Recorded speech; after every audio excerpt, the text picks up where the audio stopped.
Good afternoon, everyone. Thank you for joining us for this Tuesday talk. Today is Tuesday, May 16th, 2023.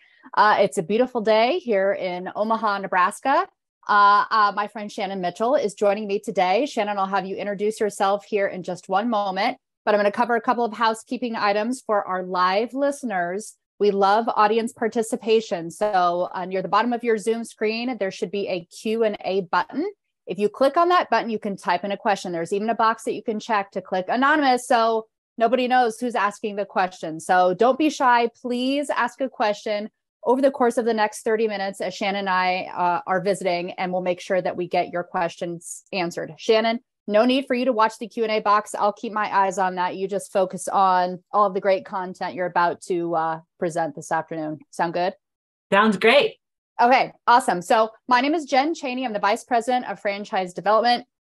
Today's topic is starting off right with right at home. So we're going to be focusing on from the moment you as a new franchise owner sign your franchise agreement to the moment that your doors are officially open for business and everything that happens in between. We have a lot to cover over the course of the next 30 minutes. So Shannon, without further ado, why don't you go ahead and introduce yourself and then we'll get started.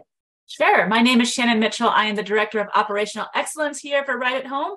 And what that means is I get to help our franchisees operate better businesses every day, find new ways to improve the business model every day, starting with those folks that are coming on new with Right at Home for the moment they sign that franchise agreement. Okay. So let's just start at the very beginning and just kind of work our way through. I know that you and I have done this before, but there's just so much to cover. And I just kind of want to take it kind of one milestone at a time. So why don't we start in the very beginning, pretend I'm a brand new franchise owner. I've just signed my franchise agreement. What do I expect as a first step? Well, the first thing that we're going to do is celebrate. Yeah. And we're going to call you and welcome you to the Right at Home family. But then we're going to get down to work. We're going to schedule a call immediately after that celebration to introduce you to your RightStart Onboarding Schedule, which is the task list essentially that we use to help you open your office. Okay. And then, so that first initial phone call, we say, congratulations, you're officially Right at Home owner. Here's the checklist of things that need to be covered over the course of the next, how many weeks, how many months? As is always the answer in franchising, it depends. It depends on a lot of things, mainly, but the biggest dependency, of course, is if you're in a licensure state or a non-licensure state. Mm-hmm. Typically, we see anywhere from that full plan taking anywhere from about 4 to 6 months, even at the low end of 3 months in non-licensure states. Okay. So I can picture the milestone chart, or, the different milestones. Yeah. Our listeners can't. So why don't we just walk through each one of those milestones? You have that first initial phone call to talk about what to expect. And then what is the next major milestone that a new owner needs to think about or is going to be working with your team on? Great question. So in that first onboarding milestone, which is intro to the onboarding schedule, we're going to, as Jen spoke to, we're going to introduce you to that schedule, but we're also going to start talking about setting up your financial basics. So how to start tracking your startup expenses, what kind of CPA to begin looking for, how to establish your business entity, things along those lines. Then we're going to start to progress and work through establishing compliant operations. That's going to be things like, of course, applying for state licensure, but then also outlining the standards or the requirements that we have in place to protect the Right at Home brand. Then we're going to move into establishing your brand presence and office space. That's going to be a walkthrough of all of the stuff that we do at a national level from a marketing perspective, and all of the stuff that you do at a local level and how we support you through that process. But really early on in this process, in this third milestone, your biggest marketing opportunity is where your office space is. And that's where we'll spend a good chunk of time is evaluating strategically where that office location might be. Okay. Then the fourth milestone is setting up your operating software. So setting up the scheduling software, setting up QuickBooks, setting up applicant tracking systems.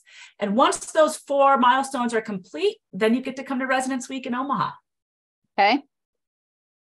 Licensure first, if it's a licensure states, we do require that you have your license in hand before you attend Residence Week. Okay, so we got me. By the way, for our listeners, I am going to go back and kind of break each one of these milestones down just a little bit. So Residence Week, let's talk specifically about that. So what happens during Residence Week, and what does Residence Week mean? So Residence Week is really the culmination of all of the operational work that we've done on the front end. Residence Week is this beautiful culmination of that process, because when you leave Residence Week, you're essentially open. You have all of the tools that you need to recruit clients and caregivers to your brand. During Residence Week, we're going to be focusing highly on executing the client journey and the employee journey. How do you attract, engage, retain, transition, and promote clients and employees within your brand? Love it. Okay, well, a question did come in while you were talking, and this kind of does go back to what I was going to do, talking about kind of those first few milestones.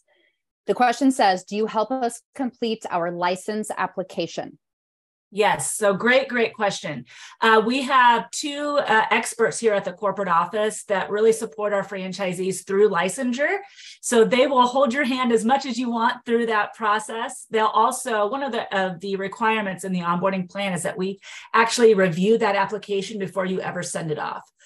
We also have a partnership in place with legal counsel that has put together some great state-specific tools for us to help you through executing that licensure application. Okay, so that's a really long way to say yes. Yes. So yes, we do have someone. So we have a subject matter expert who is on staff here that helps all of our franchise owners with licensure application. He's our, government affairs specialist. As I can't remember his fancy title, but he's fantastic. Doug and his counterpart Ginger that help our franchise owners with all of that.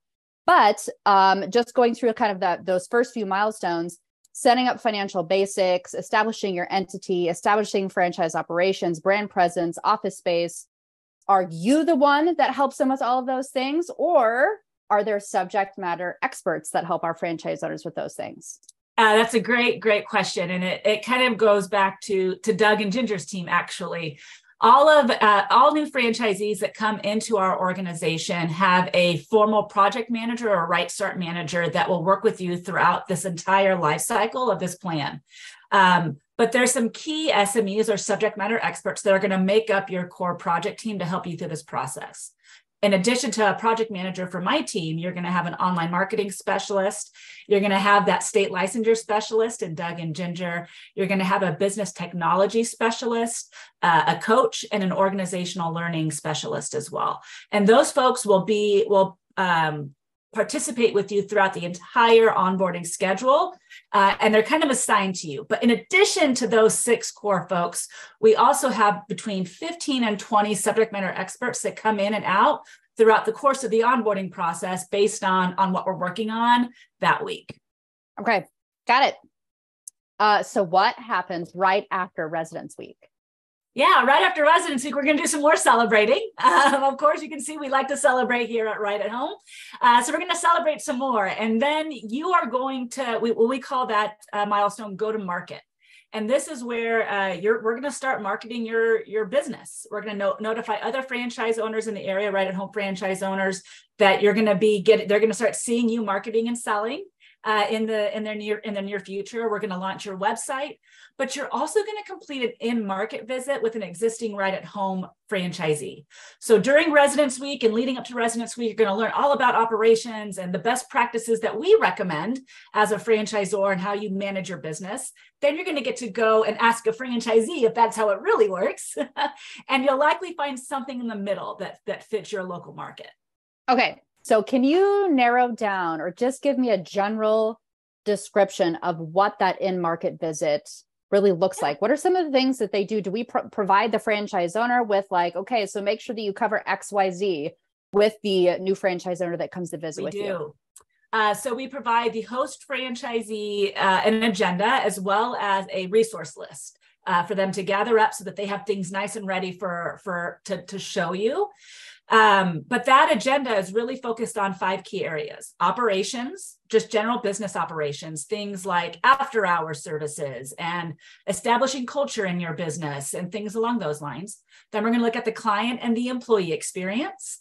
Then we're going to look at sales and marketing. And finally, we're going to look at compliance and working with your neighbors. So those are the key areas of that agenda. I love it. And the reason why I love everything about what we do but specifically for this reason, the in-market visit, you guys, I love this part of our process because this was feedback that we received directly from our franchise owners. They're like, okay, I came to Residence Week, I completed the training, and then I went to open my office, and then I'm doing everything live with an open and active business, and not really a way to see it in action first before you actually experience it. So it's kind of like the step in between of real life experience where you're shadowing a franchise owner, watching them do all the things that you're going to be doing. I don't know. It's and just that you just learned about. Yes, that's right. And we time it just right. So a lot of times people will ask like, okay, I've just signed my franchise agreement. Can I come to Residence Week next week? And the answer is unfortunately, no. We want you to make sure that you get man, and the questions are coming in hot. I'll get to the questions in just a second. So we want to make sure that you cover all of these things first, timed just right so that you complete Residence Week, you do your in-market visit, and right after that, you're opening your business for operations. Okay, so I'm just going to start at the top of the list of questions, and then we'll go from there. So this one says, is QuickBooks fully templated by the corporate office for use by franchisees to seamlessly integrate with each other? Great question. So we will support and work with you live. We help you set up your QuickBooks Live. It's one of our live SME calls that we work through. You'll have a full chart of accounts. It's actually a mandated chart of accounts that our franchisees must use. And that will help you upload that directly into QuickBooks and make sure that your QuickBooks is all right at homed out with right at home logos and all that good stuff. We do recommend QuickBooks Online, which makes it pretty easy for us to do that live with you right there on an SME call. Got it. Okay, I'll just move right on to the next question. It's this listener is asking, is the franchisee that I visit for the in-market visit near my territory? Great question. So that is ultimately it's up to you, but we like to see a franchisee within driving distance of you. So anywhere from 30 minutes to 2 hours away, so that you can start to build those neighbor relations and really get an insight on what's going on in your state and in a market that's relatively close to you. Yes. Okay, perfect. Next question. Do I have to use your suggested operations software? Yeah, so Right at Home doesn't mandate a lot of things, but one of our operating software is one of those required standards. So we use WellSky, and that is a required software that every single franchisee uses, as well as our company-owned locations. Okay, I'm kind of jumping around a little bit. This next question, how long is the in-market visit? Is it a week? Ooh, I don't know if I would ask our franchisees to get away from their businesses for a week, but it's about a day and a half. Is typically what we plan for with that in-market visit. Okay, got it. So let's see where we left off. All right, so Residence Week, the in-market visit, and then once the in-market visit is over, then what happens from the end of that in-market visit to when do I open my business turn on the open sign? So our goal is from the end of Residence Week, we're gearing towards helping you get your first client within about 45 days. So after Residence Week and around that in-market visit, we're really hitting the ground running and giving you guidance around who is that first office staff that I should be hiring based on my talents and my motivations and what I want to do in or out of the office. How am I going to conduct my first orientation? And do I have all my paperwork in place to conduct that first caregiver orientation? And then once those things are in place, you're technically open once you have that first caregiver that can provide services to a client.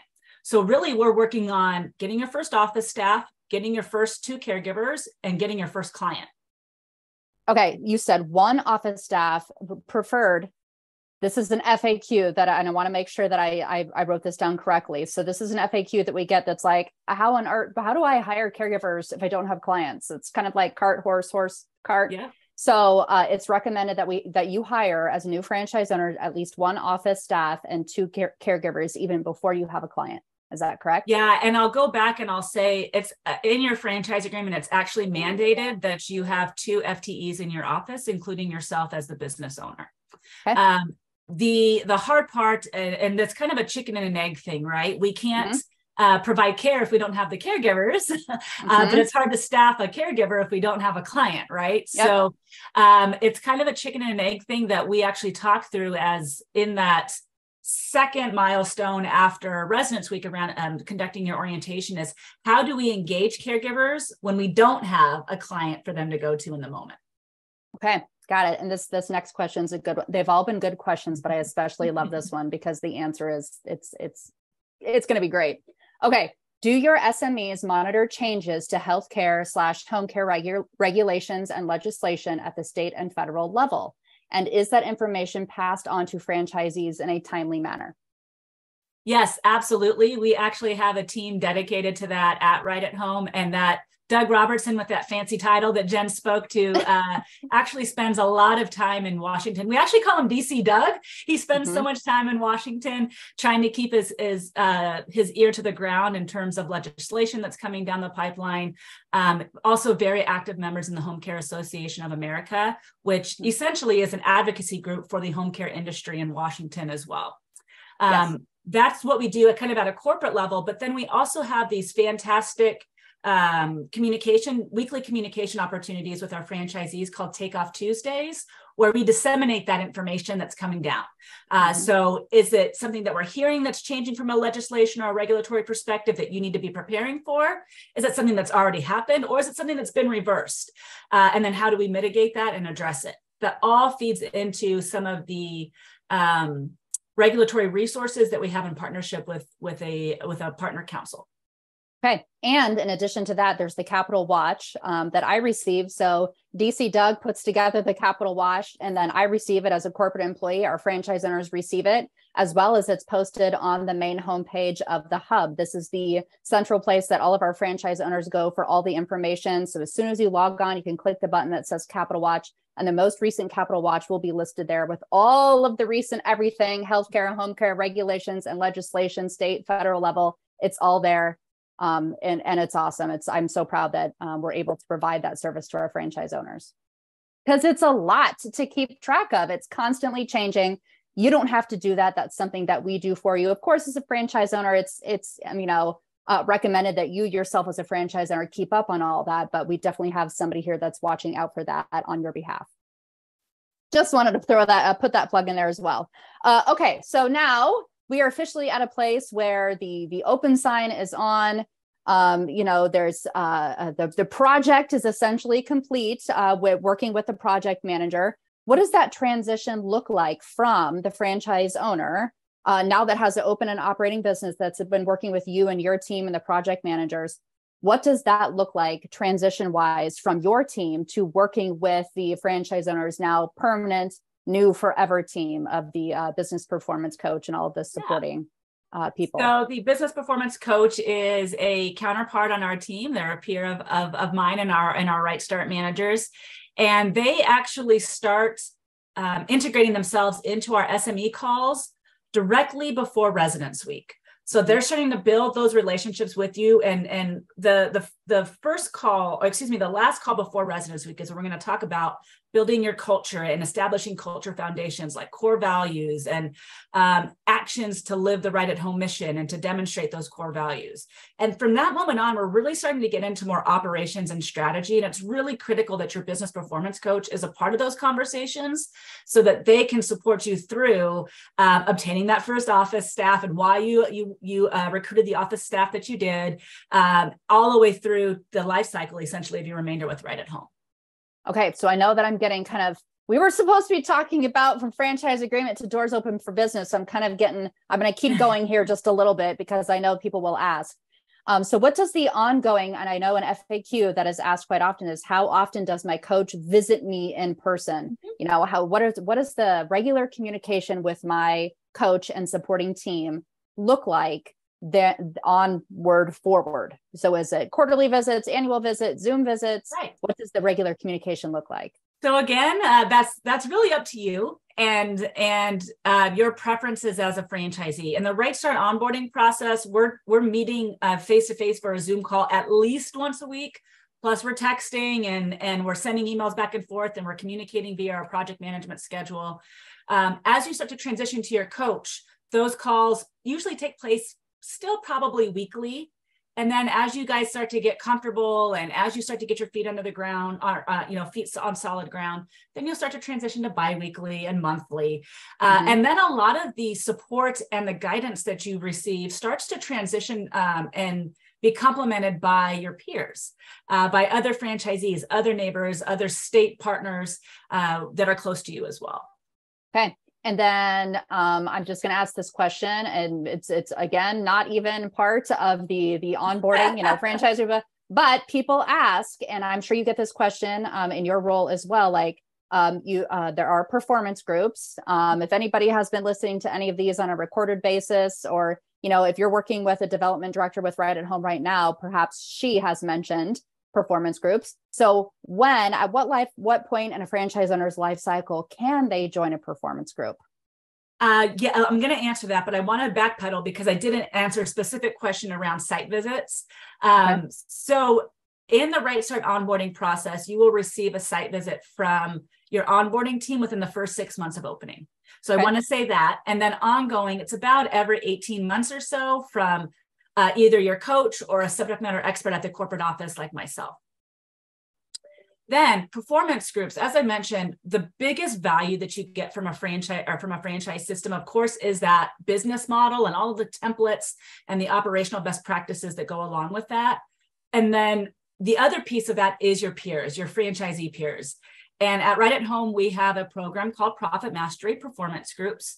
And those are groups of franchisees, about 12 offices per group, and they come together quarterly to support one another and to serve each other as essentially a board of directors.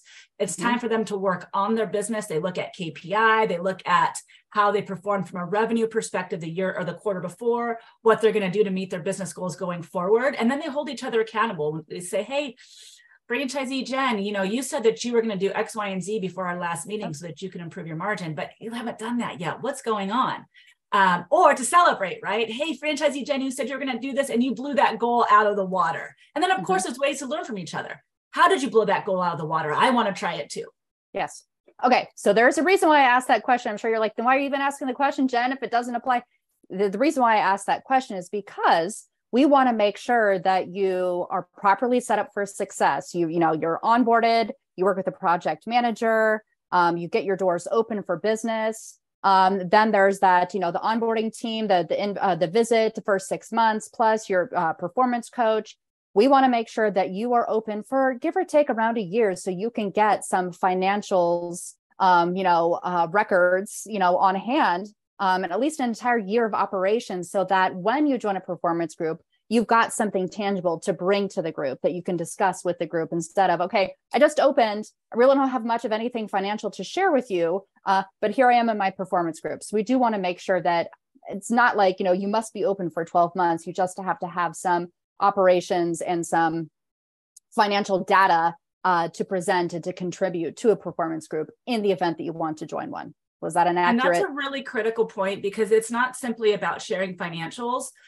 The value of the performance group is that peer-to-peer collaboration. And you can't come into a performance group and just take, right? Yes. So you have to have something to give operationally, best practices, ideas that have been tested. And it's just really challenging to get that in the first year. Yes. Okay. So now I'm going to back up. I've been jumping around all over the place. Let's back up to the very beginning. So how do you and your team present this information to our new franchise owners? So it's like, you've got that initial phone call. How do they see what they need to do? How do they track what they need to do? Try to get a visual of what that looks like? So we use a formal project management software called SmartSheet. And new franchisees receive two things via SmartSheet. They're going to receive a dashboard, or a dashboard that's specific to their onboarding process. That's going to show things like who is their core project team, who are the SMEs that they're going to be working with, what are their upcoming calls, what are their upcoming tasks. And then they're also going to receive a schedule of tasks that are going to take everything from the moment you sign that franchise agreement all the way until we transition to your business performance coach after you get that first client. There's about 550 tasks in that task list that we help you work through. The beautiful part about that task list is that because it's built in project management software, we're able to link specific resources and templates to help you execute tasks. So for instance, let's say we assign a task, hey, franchisee Jen, you have to go and establish your business entity. Like, well, how the heck do I do that? Oh, here's an attachment to help you and best practices or steps to help you complete that task. Within that, you're also able to shoot us communications. Say, hey, Shannon, I'm not quite sure how to complete this task, or do I need to complete this task now? And then mark things as complete. And then that actually prompts future tasks for my team to do and other team members at the corporate office. I said there's 550 tasks in that task list. I'd say about 2/3 of them or so are actually for you, the franchisee. The rest of them are for us at the corporate office. So we use that to make sure that we have streamlined communication and we're not letting anything fall through the cracks that's going to prevent us from helping you progress your door open date. Okay, so you said 550-ish tasks. So I just want to call out that may sound like a lot, but you and your team have done a fantastic job of really breaking it down and just focusing on one milestone at a time. So it's not like, hey, franchise owner, here's 550 tasks. Let's try to get all these done in a week. That's definitely not the case. We're just going to take it one step at a time, one day at a time, one milestone at a time. And we've got a fleet of people here to help you and support you through all of those milestones and through all of those tasks. Okay. And that's actually a really critical point in a philosophy of the RightStart onboarding program at Right at Home, is that we give you just-in-time training and just-in-time tasks. So when you're working on obtaining your license, we're only going to give you training and tasks associated with obtaining your license. Then we're going to move on to the next one so that you're not getting this dump of information at the onslaught and then be expected to digest it and deliver it later. I love it. I love it. Okay. So question, when do we get access to the SmartSheet? Right after that first call. So you sign your franchise agreement. I'm going to call you and celebrate with you within 24 hours. And then within 3 to 4 days of that celebration, we're going to have that first call where you'll get your SmartSheet. Okay. Awesome. And then just a comment that this listener said that this has been a fantastic call. Good. We love talking about this stuff. I know. Okay. So is there anything else for those of you that are listening, if you have any final questions for Shannon, go ahead and type them in. And Shannon, is there anything that we time out? Question just came in. Hold that thought. Okay. So what are some of the typical hiring and retention challenges? Are caregivers full-time, part-time, or independent contractors? Great question. All Right at Home caregivers have to be employed, so they cannot be independent contractors. And that's so that we can make sure that they're bonded and they're insured and that they're trained effectively. It's actually a primary differentiator for Right at Home is employing and training and managing those caregivers. Caregiver recruitment does continue to be a challenge in this organization, or excuse me, in this industry, not in this organization. It's industry-wide challenge. But we actually have an entire employee experience team that's devoted to helping our franchisees attract, engage, and retain amazing care staff. Okay. Awesome. Thank you for that, Shannon. Is there anything else that we didn't cover that you want to make sure that you get the point across to our listeners today? The only other, this kind of goes back to our philosophy around RightStart onboarding. We talked about that task list of 550 tasks, but it's not just tasks. It's communication touch points. It's the calls that you and I have, or you will have with my team. It's our recap emails that show you the exact same things that you need to be doing immediately that week. But more importantly, it's learning. So rather than just attending 2 weeks of training in Omaha or a week of training in Omaha, you're actually learning from the moment you sign that franchise agreement all the way beyond after you get that first client. That's so true. Thank you. Thank you it's an excellent point. That's why and then we have another question. I want to make sure we got 1 minute to spare. I want to make sure that I get this question squeezed in as well. Can you summarize the licensing process? How long should it take? Yeah, again, that's going to depend on your state. So we typically see the shortest period being about 30 days, with the longest period being about 120 days from a licensing perspective. We'll meet with you to say, hey, these are all of the things that you need to go through in order to successfully obtain licensure in your state. But the beautiful part about that is because we do that so early in the onboarding process, we're still able to continue through with all of those milestones and all of those tasks, so it doesn't derail you from your goal open date. It's one of the reasons why we shaped the plan the way that we did. Okay, and for the listener who typed that question, the development director that you're working with, she will be able to tell you if the state that you're interested in is a licensure state or not. And then if it is, she'll be able to give you a ballpark timeframe as to how long it will take in that state generally to receive your license. So she should be able to give you some guidelines there. But keep in mind, when you come to Discovery Day, you're actually going to have a phone call. If you are a licensure state, you'll have a phone call with our licensure specialist, and he will walk you through what licensure, what that application process looks like in your state. So just know that that's coming even before you are approved to be a franchise owner. That happens on Discovery Day. Okay. Anything else? We've got a minute over. Is there anything else, Shannon, that you wanted to add? I don't think so. Hopefully we see you all at Discovery Day. Yes. And thank you so much, Shannon. This was an awesome call. It was jam-packed full of really, really helpful information. So I could talk to you for, another 30 minutes. And we have so much content that literally we could talk about this all day, but we only got 30 minutes. So we'll have to do this again sometime. But thank you so much, Shannon. I appreciate you. And I know that our listeners do as well. Thank you so much for having me. Okay. Have a great day. Thanks, everyone. Bye now.